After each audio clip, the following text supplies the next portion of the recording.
জবরদখল, অবৈধ নির্মাণ এবং পুকুর ভরাট নিয়ে প্রভাবশালী মদত রয়েছে এমনই মন্তব্য করেন বর্ধমান পৌরসভার চেয়ারম্যান পরেশচন্দ্র সরকার। এই মন্তব্যের জেরেই দলীয়ভাবে শোকজ নোটিশ ধরালো জেলা তৃণমূল কংগ্রেসের সভাপতি রবীন্দ্রনাথ চট্টোপাধ্যায়। দলের দুর্নীতি নিয়ে মুখ খুলতেই জবাব তলব জেলা সভাপতির। উল্লেখ্য, বিগত দিনে অবৈধ নির্মাণ, অবৈধ উপায় পুকুর ভরাট এমনকি ফুটপাতে ব্যবসায়ীদের নিয়ে মুখ খোলেন বর্ধমান পৌরসভার চেয়ারম্যান পরেশচন্দ্র সরকার। সাংবাদিকদের সম্মুখীন হয়ে তিনি বলেছিলেন, শহরে অবৈধ নির্মাণ ও অবৈধ উপায় পুকুর ভরাট এবং ফুটপাতে জায়গা দখল করে ব্যবসা করা এসবের পিছনে দলের প্রভাবশালী নেতাদের মদত আছে। কোন কাজে হাত দিতে গেলে সাপের ছোবল খেতে হচ্ছে। এবার সেই খবর সংবাদ মাধ্যমে প্রকাশ হতে নড়ে চড়ে বসল পূর্ব বর্ধমান জেলা তৃণমূল কংগ্রেসের সভাপতি রবীন্দ্রনাথ চ্যাটার্জি। জেলা সভাপতি বর্ধমান পৌর প্রধানের উদ্দেশ্যে একটি চিঠি লেখেন। চিঠিতে উল্লেখ করেন, বর্ধমান শহরের অবৈধ নির্মাণ, পুকুর ভরাট ও জবরদখলের বিষয় আপনি যে সাংবাদিক বৈঠক করেছেন, সেই সাংবাদিক বৈঠকে দল বৈধতা দেয় না। দল আপনার কাছে জানতে চাই, এই ধরনের সাংবাদিক বৈঠক করার জন্য পূর্বে দলের কোনো উচ্চ নেতৃত্বের কাছে অনুমতি নিয়েছিলেন কিনা। সাংবাদিকদের কাছে যে সমস্ত প্রভাবশালীদের কথা বলেছেন, যারা শহরে অবৈধ নির্মাণ, পুকুর ভরাট ও জবরদখলের সাথে যুক্ত, তাদের নাম ও প্রয়োজনীয় তথ্য প্রমাণ দলের কাছে দাখিল করুন। দল তথ্য প্রমাণ দেখে এবং তদন্ত করে দোষী ব্যক্তিদের বিরুদ্ধে ব্যবস্থা নেবে। তবে জেলা সভাপতির দেওয়া চিঠি সম্বন্ধে কিছু বলতে রাজি হননি পৌর প্রধান। তাকে জেলা সভাপতির দেওয়া চিঠি প্রসঙ্গে জিজ্ঞাসা করা হলে তিনি বলেন, এটা দলের অভ্যন্তরীণ বিষয়, জেলা সভাপতি আমার কাছে কোনো কিছু জানতেই পারেন। চিঠি প্রসঙ্গে জেলা সভাপতি রবীন্দ্রনাথ চট্টোপাধ্যায় বলেন, পৌর প্রধান যে সাংবাদিক বৈঠক করে বিভিন্ন বিষয় তুলে ধরেছেন, সেটা তো তারই দেখা প্রয়োজন, কারণ তার পৌর এলাকা। পৌর এলাকায় যদি কোনো বিষয়, কোনো সমস্যা হয়ে থাকে, সেটা তারই দেখা দরকার। আমরা পরিষ্কার জানতে চেয়েছি তিনি কাকে টার্গেট করছেন।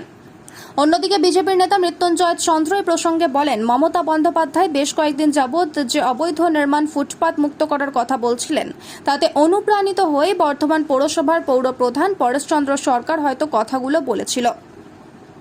কিন্তু তিনি জানেন না, তোলাবাজি, কাটমানের সঙ্গে যুক্ত তাদের দলের একাংশ।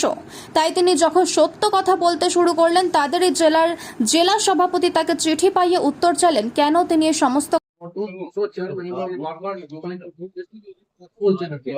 সেটা দলের যাচ্ছে না। ওই নিয়ে বোধহয় আপনারা জেলার পক্ষ থেকে চিঠি করা হয়েছে। বর্ধমান পৌরসভার পৌর প্রধান এটা সাংবাদিক বৈঠক করে প্রেসকে অনেক কথা বলেছে। নিজেই পৌর প্রধান, স্বভাবতই পৌর এলাকায় যদি কোনো অনিয়ম হয় সেটা দেখার দায়িত্ব কার। তিনি যেটা না দেখে যদি সমালোচনা করেন, সঠিক কাজ তিনি কাকে মেনশন করছেন, তাদের বিরুদ্ধে কি অভিযোগ, সেগুলি সঠিকভাবে জানা যায়। দলীয় কাকে উনি টার্গেট করছেন? না, আমরা সেটাই জানতে চাইছি যে তিনি পরিষ্কার করে বলুন যে তিনি কাকে টার্গেট করছেন এবং কি কারণে হচ্ছেন। সেটা যদি সত্য হয় তাহলে দল টার্গেট কি আপনাকে বা করছেন? আমাদের বর্ধমান পৌরসভার তো আমাদের টার্গেট করার তো কোনো স্কোপ নেই। কাকে করছেন উনিই জানেন। দাদা আপনি দাদা কথা বলেছেন, দাদা তো অনেক আছে। এটা তো দলীয় ব্যাপার। দলের মাননীয় সভাপতি যদি আমি একজন কর্মী হিসেবে কোনো কিছু আমার কাছে জানতে চেয়ে থাকেন, আমার তাকে জানানোটা কর্তব্য। কাজেই আমাদের এটা অভ্যন্তরীণ দলীয় বিষয়, আমি আপনাদের কাছে এ বিষয়ে কিছু বলতে চাই না।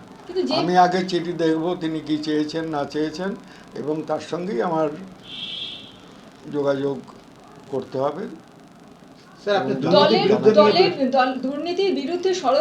আমি কোনো কথা আপনাদের আজকে উত্তরে বলবো না, যেহেতু আমার সম্মানীয় জেলার সভাপতি আমার কাছে কিছু জানতে চাইতেই পারেন। আমি একটা পুরসভার, বর্ধমানের মতো বৃহত্তর একটা পুরসভার দায়িত্বে আছি। বর্ধমান পৌরসভার চেয়ারম্যান পরেশচন্দ্রবাবু তিনি কয়েকদিন ধরেই তৃণমূল কংগ্রেসের সুপ্রিমো মমতা ব্যানার্জি যেভাবে কলকাতার বুকে তার কথাবার্তা, সাংবাদিক সম্মেলন করছিলেন, রাস্তা থেকে হকারদের তোলা, অবৈধ নির্মাণের বিরুদ্ধে কথা বলছিলেন, তাতে অনুপ্রাণিত হয়ে বর্ধমান শহরেও অবৈধ নির্মাণ, পুকুর ভরাট, বালিখাত এইসব নিয়ে উনি সত্য কথা বলেছেন। আর যে সত্যটা বলার পর দলের বেশিরভাগ অংশই আজকে বিপদে পড়েছে। কারণ তৃণমূল কংগ্রেসের বেশিরভাগ নেতারাই তারা পুকুর ভরাট, অবৈধ নির্মাণ, বালিখাত সবের সঙ্গে যুক্ত। কাটমানি তোলাবাজি ছাড়া তৃণমূল কংগ্রেসের নিজস্ব কোনো এজেন্ডা নেই। আজকে যখন পরেশচন্দ্রবাবুর মতো একজন বয়স্ক রাজনীতিবিদ তিনি চাইছেন যে মমতা ব্যানার্জির পথে হেঁটে দলটাকে আর একটু এগিয়ে নিয়ে যেতে বা সাধারণ মানুষের কল্যাণের কথা ভাবছেন, তখন দেখা গেল যে সেই দলেরই জেলা সভাপতি রবীন্দ্রনাথবাবু তাকে শোকজ করছেন।